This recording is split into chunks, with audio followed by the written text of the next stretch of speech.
Hi friends, welcome to serial அரங்கம். இந்த அரங்கத்துக்கு நீங்கள் இப்போ தான் முதல் முறையாக வரீங்கன்ற பட்சத்தில் சேனல் நேம் பக்கத்தில் இருக்கிற சப்ஸ்கிரைப் பட்டனை கிளிக் பண்ணிக்கோங்க. நோட்டிஃபிகேஷன் பெல் ஐக்கானில் ஆல் சிம்பிள் கிளிக் பண்ணிக்கோங்க. இன்றைக்கி நம்ம பார்க்க போகிறது அழகே அழகு. இன்றைக்கி தேதி 3ஆம் தேதி புதன்கிழமை. இன்னைக்கு எபிசோடுக்குள்ளார போகிறதுக்கு முன்னாடி எனக்கு உங்ககிட்ட ஒரு கேள்வி இருக்குங்க. இப்போ நம்மளுக்கு ஒரு பர்த்டேன்னு வச்சுக்கோங்களேன். அப்போது மற்றவங்க நம்மளுக்கு கொடுக்குற கிஃப்ட் வந்து நமக்கு பர்சனலாக இருக்கணும் அப்படின்னு நீங்கள் நினைக்கிறீங்களா? இல்லை ரொம்ப நாளாக வெயிட் பண்ணி வாங்கணும்னு நினச்சிட்டு இருக்கிற ஒரு விஷயம் கிஃப்டாக வந்தால் சந்தோஷப்படுவீங்களா? ஏன் திடீர்னு இப்படி ஒரு கேள்வி கேட்குறேன்னு நினைக்கிறீங்களா? இன்றைக்கான எபிசோடே அதுதாங்க. வாங்க இப்போ எபிசோடுக்குள்ளார போகலாம். மலருக்கு உண்மையிலேயே இந்த பர்த்டே வந்து மறக்க முடியாத ஒரு நாளாக தான் இருக்க போகுது. பாக்யராஜ் வந்து காலையிலே கோயிலுக்கு கூட்டிகிட்டு போயிட்டு வந்துட்டாங்க. இப்போ பார்த்தா மதி வந்து சர்ப்ரைசிங்காக வந்து கேக் கட் பண்ணுறதுக்கு ரெடி பண்ணிட்டு இருக்காங்க. ரேவதியும் வந்து வர வச்சாச்சு, சுரேஷையும் வர வச்சாச்சு, பாக்யராஜுமே வந்துடுறாங்க. என்ன இன்னைக்கு எல்லாரும் சீக்கிரம் வந்துட்டீங்க அப்படின்ற மாதிரி மலருக்கு ஒரே கேள்வி மேலே கேள்வியாக இருந்துட்டுருக்கு. சுரேஷ் வந்து பர்த்டேக்கு விஷ் பண்ணுறாங்க. அப்போ வந்து மலர் சொல்கிறாங்க, சுரேஷ் என் பர்த்டேல உனக்கு ஞாபகம் இருக்கா? எப்போவுமே வந்து உன்னோட பர்த்டேக்கு பர்த்டேல வீட்டில் இருக்கிறவங்க எல்லார் பர்த்டேக்கும் நான் காலையிலே விஷ் பண்ணிடுவேன். ஆனால் நீ இருக்க பாரு, எப்போவுமே லேட்டாக தான் விஷ் பண்ணுவேன். பரவாயில்ல, ஞாபகம் வச்சுட்டு விஷ் பண்ணுறியே, அது வரைக்கும் எனக்கு சந்தோஷம் தான் அப்படின்னு சொல்லும் போது, சரி சொல்லுங்கள் என்ன எல்லாம் சீக்கிரம் வந்துட்டீங்க அப்படிங்கும் போது, அதுவா ஒரு நிமிஷம் அப்படின்னு சொல்லிட்டு கரெக்டாக கேக்குமே வந்துடுது. அப்போ வந்து சொல்கிறாங்க, கேக் கட்டிங்க்கு தான் வந்து அவங்க எல்லாரும் சீக்கிரம் வந்திருக்காங்க, இது எல்லாமே மதிய அணி ஏற்பாடுதான் அப்படின்னு ஸ்ருதி வந்து சொல்ல, உடனே வந்து எதுக்கு மதி இதெல்லாம் அப்படிங்கும் போது, நீங்கள் தான் சொன்னீங்கல்ல இது வரைக்கும் வந்து கேக் கட் பண்ணதே இல்லைன்னு சொல்லிட்டு, அதுக்காக தான் இது எல்லாமே அப்படின்னு சொல்லிட்டு மதி வந்து சொல்கிறாங்க. ஐயோ எனக்கு ஒரு மாறு இருக்கு மதி அப்படின்னு சொல்லிட்டு மலருக்கு ஒரே சந்தோஷம். சரி நான் போய் அப்பா அம்மாவை கூட்டிகிட்டு வரேன் அப்படின்னு சொல்லிட்டு போயிட்டு ராகவனையும் லக்ஷ்மியும் கூட்டிகிட்டு வராங்க. ஸ்ருதி ரேவதியை பார்த்ததுமே, வா ரேவதி இப்போ தான் நீ எப்போ திடீர்னு நீங்கள் வந்த அப்படின்னதும், அதுவா அது வந்து ஒரு முக்கியமான விஷயம், அதுக்கு தான் வந்தேன் அப்படின்னு ரேவதி சொல்ல, என்ன எல்லாரும் இன்றைக்கி சீக்கிரம் வீட்டுக்கு வந்துட்டீங்க அப்படிங்கும் போது, இன்றைக்கி அவங்களோட பர்த்டே இல்லை, அதுக்காக தான் கேக் கட் பண்ணலான்னு சொல்லிட்டு தான் எல்லாருமே சீக்கிரம் வந்திருக்காங்க அப்படின்னு சொல்லிட்டு மதி வந்து சொல்கிறாங்க. ஆமாம் ஆமாம், அவன் என்ன ஒரு வயசு குழந்தையா கேக் கட் பண்ணி பர்த்டே கொண்டாடுறதுக்கு? நாங்கள்லாம் பர்த்டேன்றதெல்லாம் அப்படி கேக் கட் பண்ணியெல்லாம் கொண்டாடினதே இல்லை அப்படிங்கும் போது மலருக்கு ரொம்ப சங்கடமாக போயிடுது. ஏன்னா இவங்க இப்படி பேசலன்னா தானே ஆச்சரியம், அவங்க மாமியார் தான் எப்படி பேசுவாங்கன்னு எல்லாருக்குமே வந்து தெரியுமே.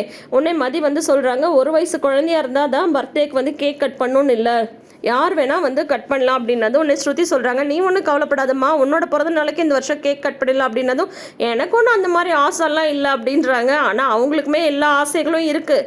மாமியாராமா கெத்தாமா விடமாட்டேன்றாங்க. இப்போ வந்து பார்த்தா கேக் கட்டிங் நடக்குது. மலர் சொல்கிறாங்க, ஐயோ எனக்கு ஒரு மாதிரி இருக்குது பாப்பா நீ வெட்டு அப்படின்னதும், அதெல்லாம் கிடையாது நீங்கள் தான் வெட்டணும் அப்படின்ற மாதிரி கொழுந்தனார் சொல்ல, அதுக்கப்புறம் வந்து பார்த்தா ஃபஸ்ட் டைமாக மலர் வந்து அந்த வீட்டில் கேக் கட் பண்ணி பர்த்டே செலிப்ரேட் பண்ணுறாங்க. எல்லாருக்குமே கேக்கெல்லாம் கொடுக்குறாங்க. மாமனார் மாமியார் வாங்கிப்பாங்களா அப்படின்ற ஒரு டவுட் இருக்கு. பட் இருந்தாலும் மதி வந்து கட் பண்ணி கொடுக்குறாங்க. உடனே வந்து மலர் வந்து இந்தாங்க மாமா அப்படின்னு சொல்றாங்க.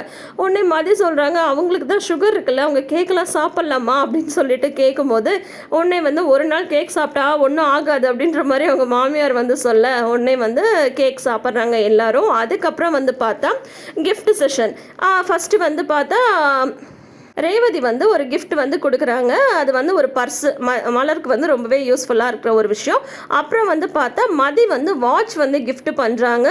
அதுக்கப்புறம் ஸ்ருதி சொல்கிறாங்க, என்கிட்ட அமௌண்ட் இல்லை அண்ணி, அதனால தான் நான் கிஃப்ட் எதுவும் வாங்கலை அப்படின்னதும், சச்சா அப்படிலாம் ஒன்றும் இல்லை, எனக்கு இதுவே ரொம்ப சந்தோஷமாக இருக்குது, எல்லாமே எனக்கு ரொம்ப பிடிச்சிருக்கு அப்படின்ற மாதிரி மலர் ஹாப்பியாக சொல்லும்போது, மதி வந்து பாக்யராஜ்கிட்ட வந்து கேட்குறாங்க, நீங்கள் எதுவும் அவங்களுக்கு கிஃப்ட் பண்ணலையா, நீங்கள் எதுவும் வாங்கலையா அப்படிங்கும்போது, நானுமே வாங்கியிருக்கேன் அப்படின்ட்டு பாக்யராஜ் வந்து ஒரு கிஃப்ட்டை கொண்டு வந்து கொடுக்குறாரு.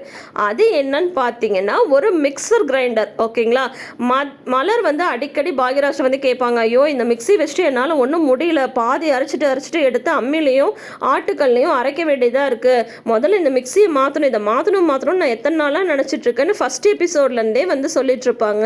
ஸோ அதனால் இப்போ பாக்யராஜ் வந்து பார்த்தீங்கன்னா மிக்ஸி வாங்கிட்டு வந்து கொடுத்துருக்காங்க. இருக்கிறதுலேயே மலருக்கு அதுதான் ரொம்ப சந்தோஷமான விஷயமா இருக்குது. ஐயோ மிக்ஸியா, இதை வாங்கணும்னு எத்தனை நாளாக நான் வந்து கேட்டுட்டு இருந்தேன், அந்த அம்மிக்கல்லை வச்சுட்டு நான் எவ்வளோ பாடுபட்டேன்னு எனக்கு தானே தெரியும் அப்படிங்கும்போது, உடனே அவங்க மாமியார் வந்து திட்டுறாங்க, அந்த காலத்தில் நாங்கள்லாம் அம்மிக்கல்லில் தான் அரைச்சோம் அப்படின்னு சொல்லிட்டு சொல்கிறாங்க. அந்த காலம் மாதிரியா இந்த காலம், நீ கொஞ்சம் பேசாமல் வருமா அப்படின்னு ரேவதி வந்து சொல்கிறாங்க. அண்ணி உங்களுக்கு சந்தோஷமா அப்படின்னு கேட்கும்போது, எனக்கு உண்மையிலேயே இதுதான் ரொம்ப ரொம்ப சந்தோஷமாக இருக்குது, டெய்லி காலையில் அந்த பழைய மிக்சர் ஜாரை வச்சுட்டு நான் எவ்வளோ பாடுபடுவேன்னு எனக்கு தான் வந்து தெரியும், இவர்கிட்ட சொல்லிட்டே இருப்பேன், எப்போ தான் எனக்கு மிக்ஸியை வாங்கி தர போகிறீங்களோன்னு சொல்லிட்டு, எப்படியோ வாங்கிட்டு வந்துட்டாருன்னு சொல்லிட்டு ஒவ்வொரு ஜாராக எடுத்து பார்க்குறாங்க. அப்போ மதி வந்து சொல்கிறாங்க, சொல்கிறாங்க, என்ன நீங்கள் இதுவுமே வந்து வீட்டுக்கு தேவையான ஒரு பொருளாக தான் வாங்கிட்டு வந்து கொடுத்துருக்கீங்க, பர்த்டே வந்து அவங்களுக்கு தானே, அப்போ அவங்களுக்கு தானே நீங்கள் பர்சனலாக ஏதாவது வாங்கி தரணும் அப்படின்னு சொல்லும்போது, நான் அந்த மாதிரி நினைக்கலப்பா, அவள் ரொம்ப நாளாக மிக்ஸி வாங்கணும்னு சொல்லிட்டே இருந்தா, அதனால தான் நான் வாங்கிட்டு வந்து கொடுத்தேன் அப்படின்னு சொல்லிட்டு பாக்யராஜ் சொல்கிறாங்க. ஓ, அப்போ வந்து அவளுக்கு பர்சனலாக இருக்கிற மாதிரி தான் பொருள் வாங்கி தரணுமா, சரி அப்படின்னா நான் அவளுக்கு வேறு ஏதாவது கிஃப்ட் வாங்கி தரேன் அப்படின்னு பாக்யராஜ் சொல்லும்போது, உடனே மலர் வந்து சொல்கிறாங்க, ஐயோ அதெல்லாம் ஒன்றும் வேண்டாம், எனக்கு நிஜமாவே இதுதான் ரொம்ப தேவையாக இருந்தது அப்படின்ற மாதிரி மலர் வந்து சந்தோஷப்படுறாங்க. உடனே சுரேஷ் வந்து ரேவதிட்ட சொல்கிறாங்க, அன்னைக்கே சந்தோஷம்தான், ஆனால் அவள் சும்மா இருக்கல பார்த்தியா, யாரையாவது ஏதாவது சொல்லிட்டே இருக்கணும், ஏதாவது கேள்வி கேட்டே இருக்கணும் அப்படின்ற மாதிரி ரேவதி கிட்ட சுரேஷ் வந்து சொல்லிட்டு இருக்காங்க. ஸோ இப்போ நீங்கள் வந்து சொல்லுங்கள், இப்போது உங்களுக்கு பர்த்டேனா உங்களுக்கு மனசுக்கு பிடிச்சமான ஒரு விஷயம், உங்களுக்கு பர்சனலாக யூஸ் ஆகிற மாதிரி ஒரு விஷயம் வந்து உங்களுக்கு வேணும்னு நினைப்பீங்களா, இல்லை ரொம்ப நாளாக வாங்கணும்னு நினச்சிட்டு நம்மளோட பக்கெட் லிஸ்ட்டில் அது வந்து இருந்துகிட்டே இருக்கும் இல்லையா, அதுவும் மெயினாக ஹவுஸ் ஒய்ஃப்க்கு அந்த மாதிரி கண்டிப்பாக வந்து பக்கெட் லிஸ்ட்டில் சில பொருட்கள் வாங்கணும், ஒரு பிளெண்டர் வாங்கணும், ஒரு ஓவன் வாங்கணும் அப்படின்ற மாதிரியான விஷயங்கள்லாம் இருந்துகிட்டே இருக்கும்ல, அதை வந்து உங்களுக்கு கிஃப்ட் பண்ணும்போது உங்களுக்கு அவ்வளோ சந்தோஷமாக இருக்குமா? கண்டிப்பாக உங்ககிட்ட இருந்து நான் கமெண்ட்ஸ் வந்து எதிர்பார்க்குறேன்.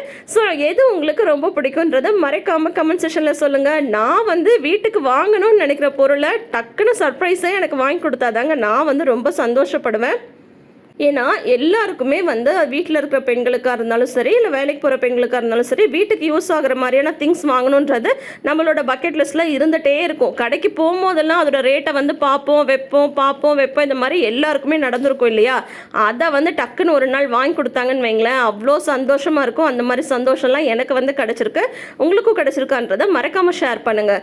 ஸோ இப்போ வந்து பர்த்டே செலிப்ரேஷன்லாம் நல்லபடியாக முடிஞ்சது, வாட்செல்லாம் கட்டி பார்த்துட்டு சந்தோஷப்பட்டுட்டு இருக்காங்க மலர்.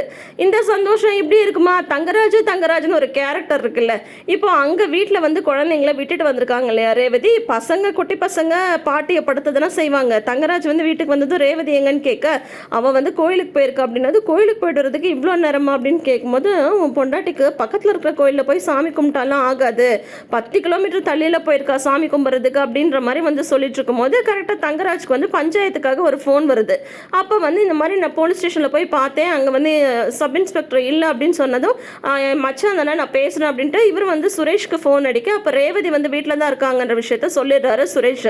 என்ன விசேஷம் அப்படின்னு சொல்லி கேட்கும்போது, இன்னைக்கு அன்னைக்கு வந்து பர்த்டே வீட்டில் செலிப்ரேட் பண்ணோம் அப்படின்னதும் அவருக்கு ஒரு நக்கல் பாருங்க, ஏன் பெரிய மண்டபமாக பார்த்து செலிப்ரேட் பண்ண வேண்டியதுதானே, உங்கள் வீட்டில் உங்கள் அன்னைக்கு பர்த்டேலாம் செலிப்ரேட் பண்ண ஆரம்பிச்சிட்டிங்களா அப்படின்னு அவருக்கு ஒரு ஆத்திரங்க. ஏன்னா அவங்க தங்கச்சி இருக்க வேண்டிய இடத்துல மலர் இருக்காங்கன்றதுனால எப்போவுமே அவருக்கு வந்து வயிற்றுச்சல் தான். இப்போ ரேவதி வந்து சொல்லாமல் வேற போயிட்டாங்க, சும்மா இருப்பாரா தங்கராஜ், கிளம்பியே போயிடுறாங்க. ஆல்ரெடி ராகவனும் லக்ஷ்மியும் ரேவதிட்ட கேட்டாங்க, மாப்பிள்ளை கிட்ட சொல்லிட்டு தானே நீங்கள் வந்த அப்படின்னு சொல்லிட்டு கேட்டிருக்காங்க.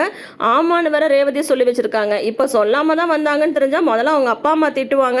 அது மட்டும் இல்லாமல் பிறந்தநாள் கொண்டாட தான் ரேவதி வந்திருக்காங்கன்னு தெரிஞ்சிருச்சே. இப்போ தங்கராஜ் வந்து சும்மா இருப்பாரா, அடுத்தது பஞ்சாயத்து தான். மாப்பிள்ளை வந்து வீட்டுக்கு வர, வாங்க மாப்பிள்ளை வாங்க, எங்கே இந்த பக்கம் அப்படின்னு சொல்லிட்டு வந்து கேட்குறாங்க. திடீர்னு சொல்லாமல் கொள்ளாமல் வந்துட்டீங்களே அப்படின்னு சொல்லிட்டு, ரேவதியை கூட்டிகிட்டு போக வந்தீங்களா அப்படின்ற மாதிரி அவங்க பேசிகிட்டு இருக்காங்க. இவங்களோட சவுண்டு கேட்டதுமே உள்ள ரேவதிக்கு பயமாக வந்து தள்ளுது. ஐயோ அவர் எதுக்கு இப்போ இங்கே வந்திருக்காரு அப்படின்ற மாதிரி அந்த பொண்ணுக்கு ஒரே பயமாக இருக்குது. ஏன்னா வந்து எல்லாருமே கேட்குறாங்க, சொல்லிட்டு தானே வந்தா அப்படின்ற மாதிரி கேட்குறாங்க. சொல்லாமல் வந்தால் அவர் பிரச்சனை பண்ணுவாருன்றது எல்லாருக்குமே தெரியும் போல். ஸோ இப்போ வந்து பிறந்தநாள் கொண்டாட்டம் இது வரைக்கும் சந்தோஷமாக தான் போயிருக்கு, மலருமே ஹாப்பியாக தான் இருக்காங்க. ஆனால் பாக்யராஜ் கூட்டிகிட்டு போகிறேன்னு சொன்ன அந்த நைட் ட்ரைவ் என்ன ஆகும்னு சொல்லிட்டு தெரியல.